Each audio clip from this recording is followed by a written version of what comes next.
At my cousin's birthday dinner, my brother flashed a smug grin. "Where's your +1? Oh, that's right. No one would actually show up with you." My parents chuckled. I smiled back and said, "And where's your rent money?" "Oh, right. It comes from me." From that day forward, I quietly updated my app, removed my payments from his lease account, and froze the shared utilities card. By dessert, he'd disappeared to handle something suddenly urgent. I've always despised family dinners, not because I dislike my family, though honestly, like might be too generous a word, but because they drag out the worst parts of people. Or maybe they just peel away the polite mask and reveal what's been hiding underneath all along. Either way, I didn't expect my cousin Mia's birthday dinner to be any different. The restaurant was one of those dimly lit Italian joints with exposed brick and wine priced like liquid gold, the kind where you can almost hear your bank account crying every time someone orders another bottle. I showed up in a decent button-down and jeans, gift bag in hand, ready to smile, nod, and make it through the night without starting World War III at the dinner table.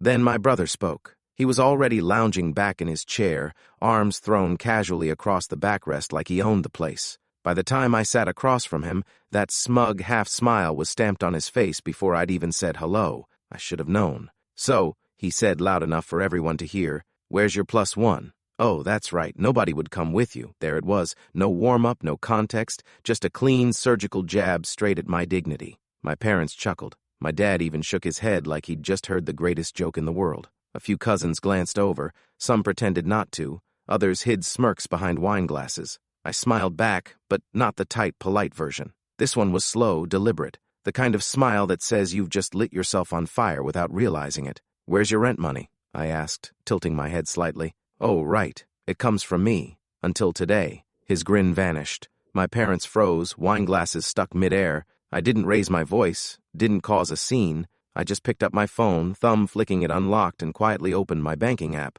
2 taps later, I'd pulled my monthly payment from his lease account. A couple more swipes and the shared utilities card in my name was paused.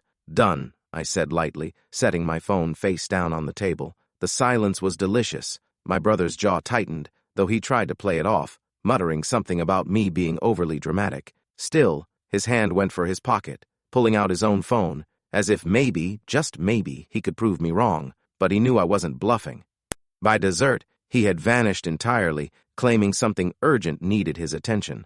I didn't need to ask what. I sipped my coffee, savoring the first peaceful bite of tiramisu I'd enjoyed at a family dinner in years. If you want to know why one sentence at the dinner table felt like a grenade, you need the backstory. Because this didn't begin at Mia's birthday. It started the day I agreed to help my brother get back on his feet. Translation: become his personal ATM. 2 years ago, Brian was between jobs again. His favorite phrase. It makes him sound like an executive carefully weighing which Fortune 500 company deserves him, not like a guy who quits the moment work actually involves working. He showed up at my apartment with a grocery bag of clothes, a drooping plant, and the same look stray dogs wear right before you open the door. "I just need a little help," he said. "First month's rent, maybe utilities." "He's got interviews lined up," Mom added. "You know how tough it's been since the breakup," Dad chimed in. "Family takes care of family. You're doing well, you can afford it." I had a good job, savings, and apparently a huge red gullible stamp on my forehead. So, I agreed. First month's rent stretched into 3. Just utilities for now became my card on file for internet, water, electricity, all set to autopay since Brian isn't good with due dates. Every time I hinted about stopping, there was a new excuse. Commission check late, car needed tires, boss messed up payroll, and always my parents playing the Greek chorus of guilt. He's trying his best. You can't abandon him. You're lucky you don't have kids. You don't understand real stress. Apparently, my stress didn't matter. At first, I didn't pay close attention. Utilities are utilities, right? Then I noticed the numbers climbing. Electric bill doubled. Internet upgraded to some ultra-fast gamer package. Netflix, Hulu, Disney+, HBO, Amazon Prime, all in my name. One month, I spotted a $420 charge on the shared card labeled Very Important Person table. I called Brian. "That's my landlord's platform," he said. "Your landlord's name is Very Important Person table? Don't be judgmental. It wasn't just the money." At family gatherings, Brian turned my bank account into his favorite punchline. "Don't make him mad, he'll send you an invoice." "Careful, I might need a loan from my personal banker, aka my sibling." Mom laughed. Dad winked. I sat there grinding my teeth. The breaking point came when I got an email from his building manager, addressed to me because I was listed as secondary contact, notice of late rent. I called Brian. "It's a mistake," he said immediately. "Really?" "Because my bank shows the transfer went through, then out to someone named Edinick." "Don't be classist." I brought the letter to Sunday lunch, set it right in the middle of the table like courtroom evidence. Dad frowned. "Why humiliate your brother like this? He's one payment away from eviction. He's figuring things out." "Mom, he's 35. How long does he get to figure out?" That's when Brian strolled in, wearing the designer jacket I'd bought him last Christmas, and said, "You're just bitter because you're single and have nothing better to spend money on." Something snapped. 2 weeks, I told him. Then I'm done. Rent, utilities, everything. They stared like I'd just declared I was moving to Mars. Mom whispered, "You wouldn't let us watch him be homeless." For the next 14 days, my phone became a war zone.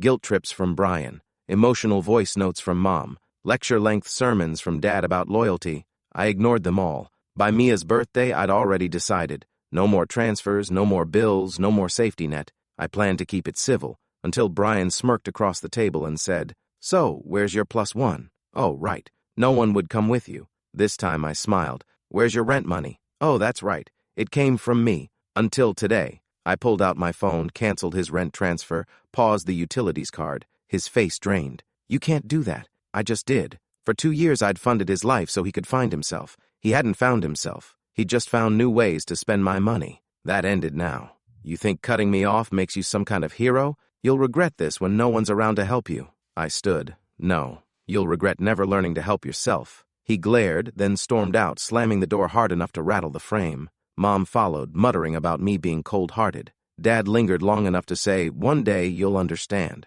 "I already do," I replied. "That's why I'm stopping now." The next day, Mia texted, "What did you say to Brian?" "He's telling everyone you ruined his life." I didn't respond. You can't ruin a life someone isn't even trying to build. For the first time in years, my accounts were mine. My paycheck wasn't pre-spent on his rent. My credit card balance was under control. I slept without waking for emergency transfers. Whether Brian survived or not, it wasn't my crisis anymore. And that's when I realized the turning point wasn't saying no. It was finally believing I had the right to. The morning after felt lighter, like a weight lifted in my sleep. No 6:58 a.m. banking panic. No scramble to cover late fees. I brewed coffee and actually tasted it, and it tasted like something I hadn't had in years. Peace.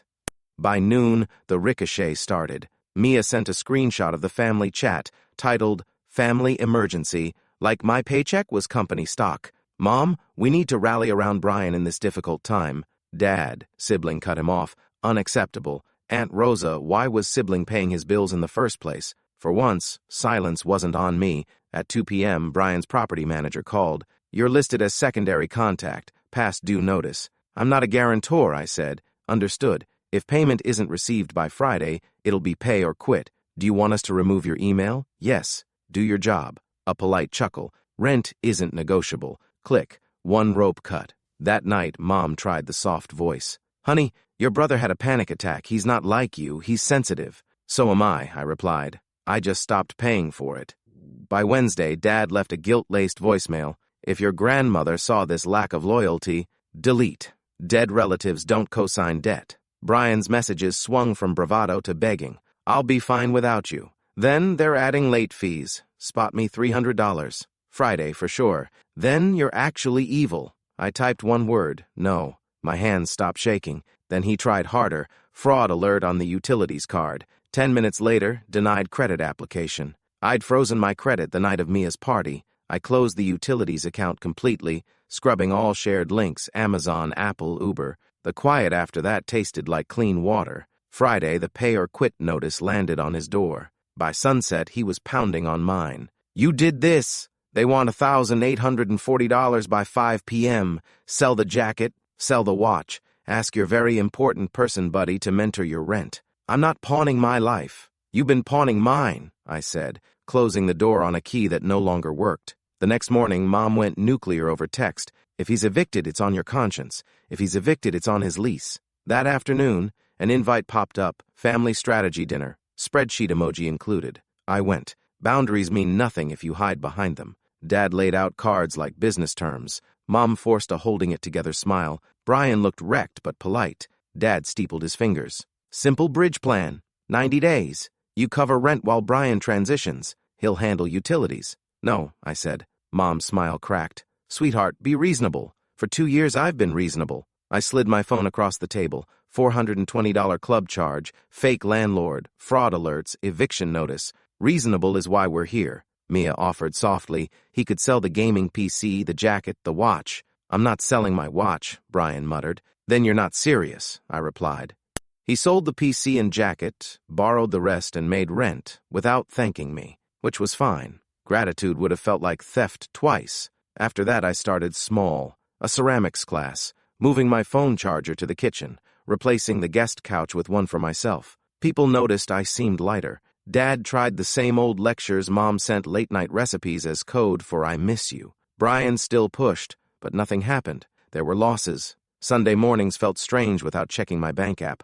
But there were wins. Aunt Rosa gave me a gift card for pottery. I ran into Brian. He'd sold the watch, picked up warehouse shifts. For the first time in years, I saw an honest grin on his face. By month's end, my app showed just one rent payment, mine. No surprise drafts, no rescues, no panic. I realized love without limits is just debt in prettier wrapping. Family can be a noun until it becomes a bill. Now my inputs are mine. My couch, my wobbly clay bowl, Thursday nights with Mia. Texts from Elena. Mornings that taste like coffee instead of dread. 2 weeks later, a photo surfaced of Brian in a dingy basement unit. Mattress on the floor. Mismatched chairs. I didn't laugh. I didn't pity him. I just felt free. Sometimes you don't need to raise your voice to win. You just quietly pull the plug and watch the lights go out.